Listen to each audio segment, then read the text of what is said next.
ও দেখায়নি মানে এই রোজা মাসের লাগি এই প্যান্ডেলটা বানানি হয়েছে। ও দেখতে থাকো, দাঁড়ায়নি খুব সুন্দরে মানে হাজানি হয়েছে, উপরেও দাঁড়ায়নি।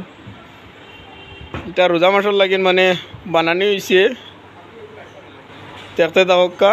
আর ও দাঁড়ায়নি কমসে কম 5 টনের একটা এসি লাগানি হয়েছে, 10টা এসি লাগানি হয়েছে।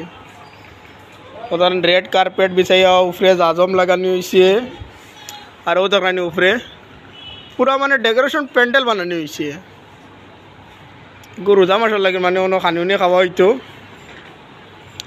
আর ও দাঁড়ায়নি আমরা আর এক ব্লগার ইকরাম খান। আর বেশ বেশ করে মানে ভিডিওটারে দেখতে থাকবা, আর আমার পেজটারে লাইক আর ফলো করবা। ও দাঁড়াইন।